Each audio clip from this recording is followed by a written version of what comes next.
Hi everyone, it's Sean. My topic today is about the Danford Neighborhood Association here in Toronto wanting to do a ban on handguns and assault rifles. My opinion is the people of the Danforth Association neighborhood, whatever they are, have been watching too much American TV 24/7.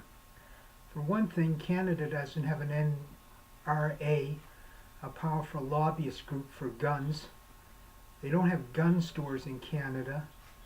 It wasn't written, we don't have a constitution where it says the right to bear arms. We have the Charter of Rights and Freedoms, which has nothing about the right to bear arms. There's gun shows in the United States, something that I believe there was one in Toronto which was almost shut down.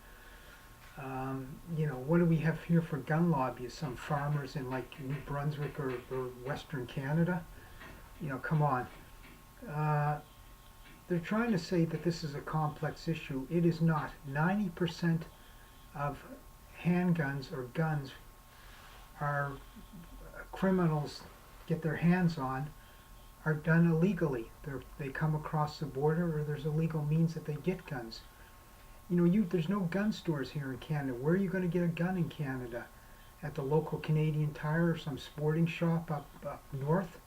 There's not an easy access to get legal guns, and criminals do not get legal guns. Criminals get illegal guns, friends of the Danforth. They do not get legal guns. Criminals do not write the paper to get a legal gun. Criminals get illegal guns. 90% of criminals get illegal guns. So this whole statement by them is rather stupid. Where are you going to get like assault rifles in Canada? You'd have to get them off a military base. You'd have to get them across the border. We just don't have assault rifles here in Canada. Handguns? Well, I guess Canadian Tire might sell handguns, though I'm not sure of that. Here's the people that have guns in Canada. If you're with law enforcement, you'd have guns like a cop or Brinks driver. Gun collectors here in Canada would have legal guns. People that belong to a gun club, a shooting range would have legal guns. A military base would have legal guns. Police station would have legal guns. Not many people have legal guns in Canada. You have to be with law enforcement. They're making it sound like this is a complex problem. It's not. The illegal guns are coming across the American border or they're coming from Europe. Now, border security in Canada is doing the best they can to make sure these guns don't come in, but it's a daunting task. There's so many vehicles coming across that U.S.-Canada border.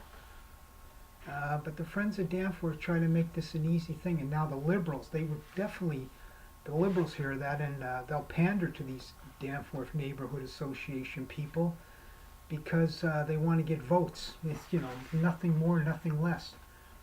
So this I don't understand why they're, I know there was a tragic incident on the Danforth this summer where an individual who was radicalized took an assault rifle, went over to the Middle East and trained because the guy operated the weapon like a professional, and he killed 2 people and he injured people. But the issue is not banning handguns. What are you going to go after? Hunters that hunt for recreation guns from these guys?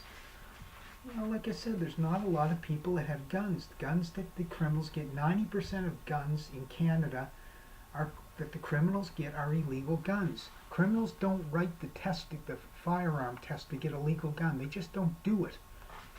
Or you could have a legitimate gun owner. I believe there was an incident here in Toronto where an individual was a legal gun owner, but he, for some reason, had 70 guns or so and sold them to criminals. That I don't understand why he had 70 guns. The other incident where a legal gun was used was there was an incident up on Yonge Street. A couple of guys that belonged to a gun club took their gun off the premise, went into a strip bar, got drunk, got into an argument with a bouncer, went down the street and shot at the bouncer, but unfortunately they hit an innocent bystander and that gentleman was killed. In my opinion, why are they allowed to take guns from a shooting range or a gun club home? There should be some kind of stringent regulations where once they leave that gun club or that firing range that the guns don't come with them. But the Friends of Danforth are way off on this. I just don't understand it. And another thing, Do you notice that a lot of people on YouTube are using mind control over people? Everything should be their way of thinking. And if you say something against them, you're a troll. That's all I've got to say.